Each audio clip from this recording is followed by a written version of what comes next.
उत्तर प्रदेश के कद्दावर नेता स्वामी प्रसाद मौर्य ने अखिलेश यादव की समाजवादी पार्टी से अलग होकर एक नए राजनीतिक दल का ऐलान कर दिया है।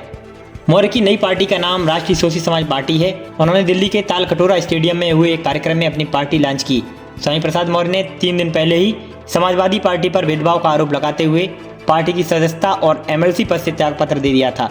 आप वीडियो में साफ तौर पर देख सकते हैं किस प्रकार स्टेडियम में मंच सजाया गया है, जहां पर स्वामी प्रसाद मौर्य और उनके समर्थक दिखाई दे रहे हैं। उनके इस कदम को लोकसभा चुनाव से जोड़कर देखा जा रहा है। पार्टी लॉन्च करने के बाद स्वामी प्रसाद मौर्य ने साफ साफ शब्दों में कहा है कि हम बीजेपी को कैंप से हटाने के लिए इंडिया गठबंधन को मजबूत करेंगे। हम उनके नेताओं से बात करेंगे। बीजेपी की हार सुनिश्चित करने के लिए जरूरत पड़ने पर मैं सभी बलिदान देने को तैयार हूं।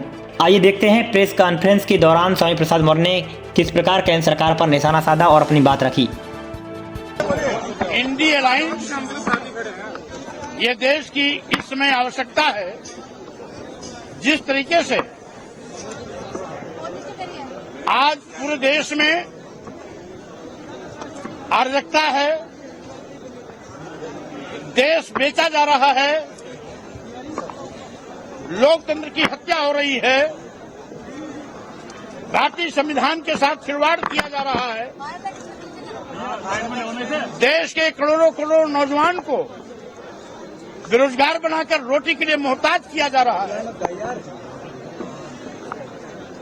महंगाई से आम जनता की कमर तोड़ी जा रही है, किसानों पर दुगना लाभ देने का वादा करने वाली सरकार लाभकारी मूल्य तो नहीं दिला पाई, अलबत्ते किसानों पर लाठियां बरसाई जा रही हैं, रास्ते में कील कांटे बिछाए जा रहे हैं,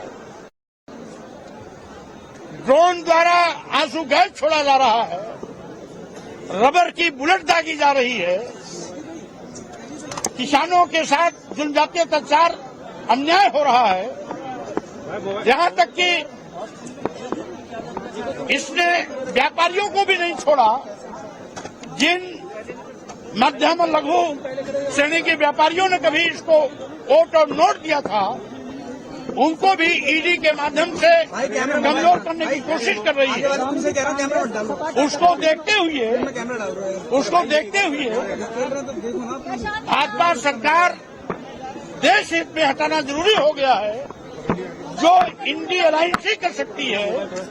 इसलिए हम आज राष्ट्रीय शोषित समाज पार्टी के माध्यम से इस बात के लिए आश्वस्त करना चाहता हूं कि इंडी अलायंस को हम मजबूत करेंगे, क्योंकि इसमें एक ही लक्ष्य है, बीजेपी हटाओ देश बचाओ, बीजेपी हटाओ लोकतंत्र बचाओ, बीजेपी हटाओ संविधान बचाओ। कितनी सीटों पर लड़ा है 24 का चुनाव सर? क्या बात हुई अलायंस से? आप जुड़ गए हैं इस बात की घोषणा?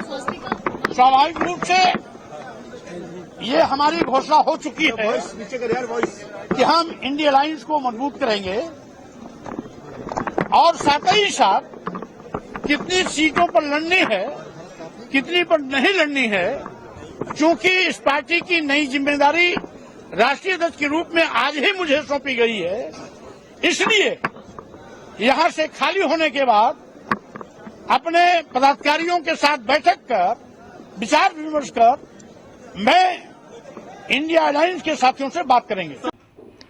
आपने देखा कि स्वामी प्रसाद मौर्य ने कहा कि देश बहुत संकट से जूझ रहा है, भारत का संविधान खतरे में है, लोकतंत्र की हत्या हो रही है, एक विशेष जाति के लोगों को पदोन्नति देकर सरकारी नौकरियां दी जा रही हैं।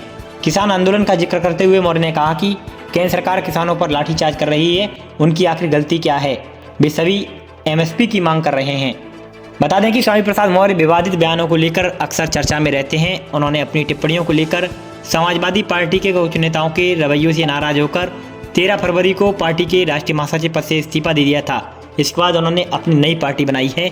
अब देखना है कि उनकी पार्टी आगामी लोकसभा चुनाव में किस प्रकार प्रदर्शन करती है, कौन उनके साथ रहता है, कौन उनको छोड़कर जाता है। आप देख रहे थे दिल्ली से द दस्तक 24 की रिपोर्ट।